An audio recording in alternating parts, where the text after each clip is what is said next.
Hello! Happy Valentine's everybody! Alam niyo ba, dito sa Japan, mga lalaki ang binibigyan ng mga chocolate kapag Valentine's Day. Oo, mga lalaki. Kahit sino pwede mabigyan. Siyempre, yung boyfriend mo, or asawa mo, or kapatid mo, anak mo, o mga kaibigan mo, mga kasama mo sa trabaho. Yung Valentine's dito, parang sineselebrate talaga para sa lalaki. Nabigyan sila ng mga chocolate na mga regalo. Hindi yung karaniwan na pag Valentine's, magde-date na ang mga mag-boyfriend, girlfriend. Dito ganun din naman nagde-date sila, pero ang talagang kauna-unahang ginagawa dito, yung parang tradition nila, yung binibigyan nga ng mga chocolate, yung mga lalaki ang mga binibigyan. Tapos yung mga babae, sa isang buwan naman sila bibigyan, sa March sila. Ang tawag yata doon, White Day. Oo yun, bali, March naman yung para sa mga babae, yung sila naman yung bibigyan ng mga chocolate. Pero, hindi basta-basta makakatanggap din yung mga babae. Kumbaga, kung meron kang binigyan na lalaki, halimbawa, mga kasama mo sa trabaho, 10 yun, kung sino-sino yun, o next month, makakatanggap ka naman ng chocolate dun din sa mga binigyan mo, ganun. Kasi yung mga lalaki na binigyan, next month, sila naman ang magbabalik dun sa mga babae na nagbigay sa kanila nun. Kaya tinatandaan nila o nililista nila mga pangalan na yun kasi baka makalimutan nila yun. Hindi nila pwede makalimutan yun kasi talagang yung mga babae nag-expect talaga sila na, oo, pero pag di sila nabigyan, wala naman sila magagawa. Pero ganun talaga yung mga lalaki, yung mga, lalo na yung mga hapon. Pag binigyan mo sila, babalik talaga nila yan. Kahit hindi Valentine's, kahit karaniwang araw, pag nagbigay ka sa kanila, talagang gusto nila, nagbabalik sila, ganun sila. Kasi yung mga hapon talaga, maano sila talaga yung, pag binigyan mo, talagang sobra silang parang natutuwa, yung talagang nagpapasalamat sila ng gusto. Tapos talagang pag meron ka matatanggap talaga sa kanila, nag-iisip talaga sila ng yung pwedeng ibalik sa'yo na ibigay. Ganun talaga sila eh. Oo, karamihan na bang ganun. Pero yung iba hindi ko rin alam. Pero marami rin kasi ako nakasamang hapon na ganun ang ugali. So yun nga, yung Valentine's nga dito, balik tayo dito sa Valentine's. Yung nga, mga lalaki nga yung niriregaluhan nila at karaniwan na ibinibigay sa mga boys, syempre, mga chocolates lang din. Pero di ba pag babae chocolate, tsaka may bulaklak pa. Pero syempre, lalaki yung chocolate.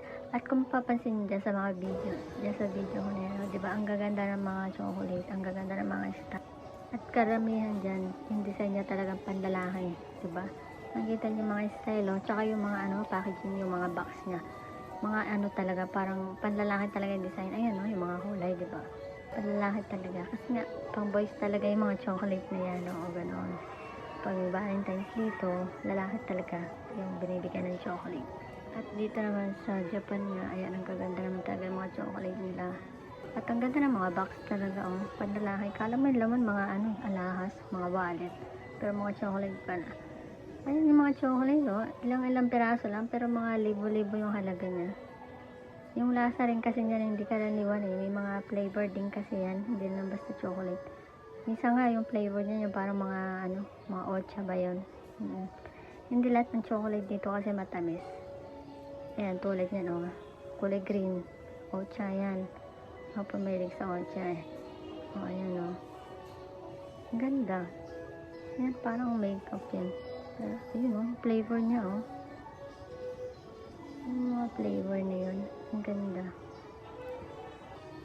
Next month, tignan natin kung anong klase naman yung mga chocolate nila. Pang girls naman yun. Ay naku, mas maganda ang design nun. Kung ano yung mga design yun pag pambabae. Siyempre mas maarte ang design pag babae, diba? Ayan iba-iba yung style, ang ganda. Tapos yung una, yung sa bandang unahan ng beauty. Parang galaxy pa yung mga earth.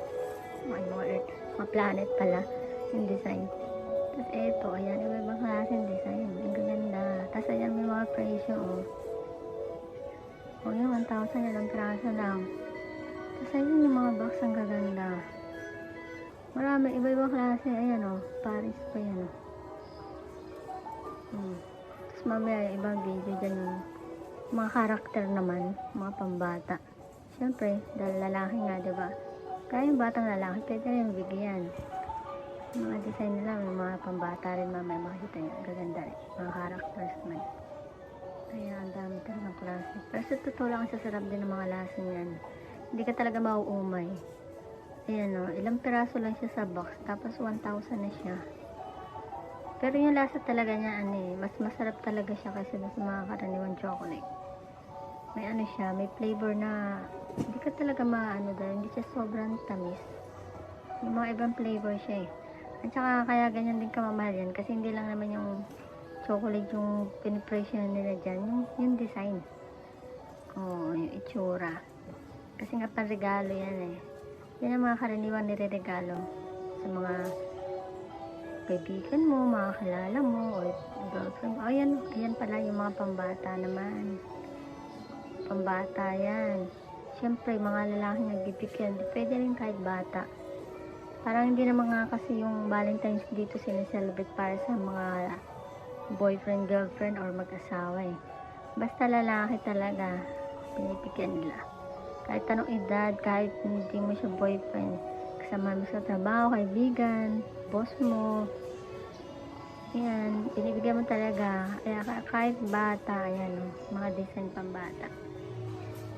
Lahat ng mga design puro panlalaki. Kasi nga panlalaki nga ngayon yung mga chocolate na yan. Yan, may ibang klase, ang dami talaga. Tapos may mga presyo na rin. Yan naman, yung Gana, karaniwang chocolate lang yan. Kumbaga, lagi meron yan kahit hindi Valentine. O, ito, ayan o, Toy Story. Diba? Kung bata siya, kung bata ka bibigyan mo, meron din silang chocolate dyan. Kompleto ang design nila dyan. Iba-ibang design, meron pang style money, play money. Ang dami talagang pagpiplayan. Tapos may mga mura lang naman din, ayun, 300 oh. Yan, Mickey Mouse. Yan, 220, ang ganda pa ng box. Yan, may mga mura. Tapos yan, 1,100, yan, nakaboting bit, no? Kung anong klase yun. Ito parang alak style na to eh. Baka may flavor din siyang alak. Kasi talagang meron naman silang flavor na alak sa chocolate eh. O yun, din ang chocolate yun, nakabote. Alak talaga yun. Oo, pwede rin bigyan ng alak. Basta Valentine's Day to, araw ng mga lalaki yun. Chocolate, pwede rin yung alak niya. Gusto mo, flower din, pwede rin naman. Kung anong trip mo, bigay mo, basta yung araw na yun para sa lalaki.